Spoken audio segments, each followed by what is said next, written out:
guys, it's Chad here from CNR Reviews. We have Ryan behind the camera, and it is time to do the final review on the SIG 522. This is a 22 long rifle rimfire rifle. It is in direct competition with the ever favorable 1022, also with the M&P 1522, and all of the multiple 22 rifles that are out there. Ryan and I decided to try some different things, and so look forward to a video and upcoming videos on the M&P 1522. We bought its direct competitor. So let's talk about some of the things that the SIG 522 has, and as far as what it comes with, how we decided to run this, and then also how it performed.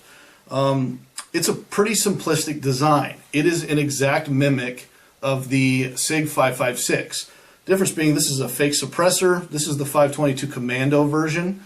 It is suppressor ready, and it does have a threaded barrel if you remove this. But this doesn't do anything. It's just for looks, really. And it does make the gun look kind of cool. It even has a fake adjustment gas plug here that would be on the standard 556, and it's just a fake thing. Really, everything that is happening when this weapon fires is happening right here. And I actually have a disassembly in the first impressions, but the gun disassembles very easily. If you're familiar with an AR, this gun has button placements and everything that is very similar to an AR. The difference is just the style of buttons. You have your magazine release. It is ambidextrous here. You got one on the left side. You have your bolt hold open here, just a little bit different style. And if you push on the bolt open, it closes just like a standard AR. You even have an ambidextrous safety on and off. I will say the safety is kind of stiff, even if you oil it, but really, you know what, I'm not complaining too much. As far as the stock goes, it is an adjustable stock, and you have a button here that if you push down, you can actually fold the stock and turn it into a mini pistol. To be honest with you, I didn't shoot with it very much, and I have another complaint. It is actually the little button that the stock locks into.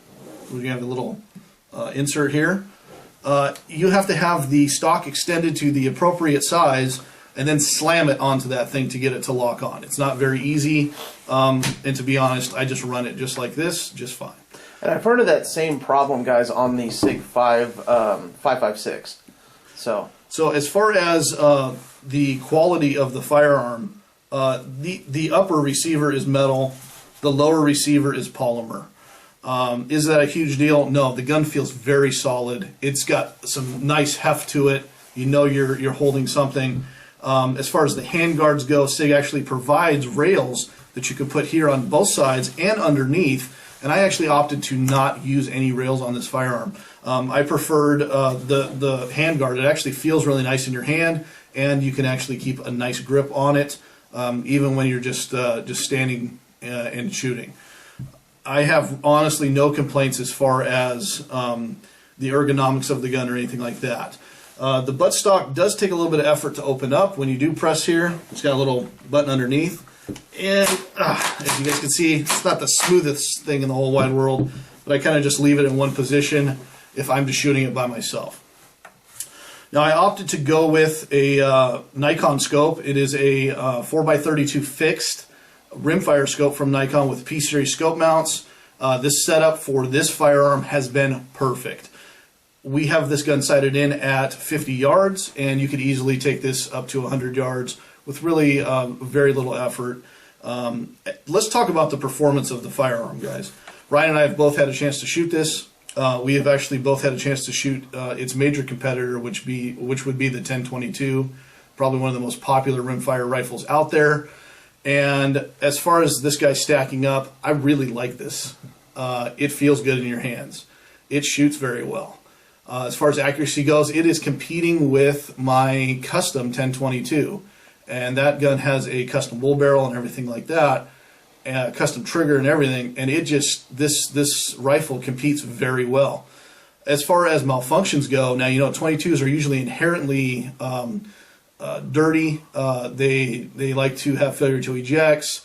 The rounds usually have a failure to fire. I didn't experience one failure to fire, one failure to eject, anything out of this gun in over 1,000 rounds.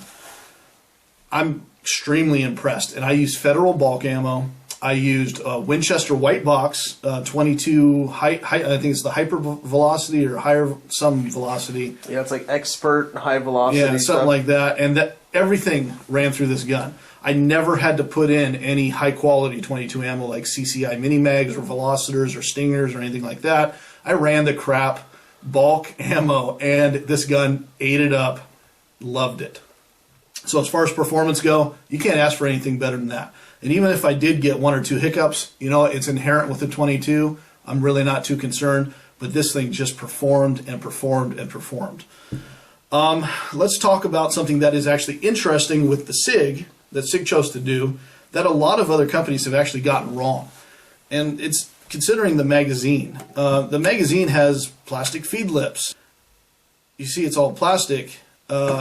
Most companies have ones that have metal feed lips, like the 1022 has that, and now you have the new BX25s that have the metal feed lips. We actually ran into a similar issue of the plastic feed lips becoming a problem with the Remington 597, and in SIG's case, they knocked it out of the park. This magazine has been absolutely perfect. I picked up a 10-round version of it. Functions perfectly, flawlessly. I have zero complaints. And you can get aftermarket ones. Good luck trying to find them. They're very hard to get. And especially due to the ridiculous hysteria right now. You can find these, or you could have found these for around $19 actually before December was when I picked them up. Zero issues with functioning on any of them, even the aftermarket ones. They are called Black Dog mags. So guys, it all comes down to, let's talk about price. Now, that is one thing that the SIG has a really negative thing. You can get a 1022 for around $200, $210. This guy ran me $450. Now I remember a couple years ago looking at these, and you could find them for around $399. As of recently, because of the hysteria and the ridiculous amount of buying that's going on, we have seen prices jump almost to $700 for these. And the only ones I've been able to find recently are the pistol versions without the buttstocks. So if you can get your hands on one, pick one up. I think you'll definitely be happy. Do I recommend this gun? I highly recommend it, guys. It has been great. Ryan ended up picking up an M&P 1522, which you will be seeing videos actually coming up real soon. We're going to do this whole series on that. And both of them just knocked our expectations out of the park. I mean, we were so happy with how well they've performed, and I really couldn't ask anything better. So SIG, he did a great job. Guys, go out and check out the SIG 522. Check out our videos. Along with this vid, I'm going to be posting up some more shooting vids. We're also going to be doing some comparisons with this and a 1022, just a stock 1022. And we're also going to be doing a comparison with this in a future vid with the M&P 1522. So thanks a lot for watching, guys. It's Chad from CNR Reviews. Go buy one of these.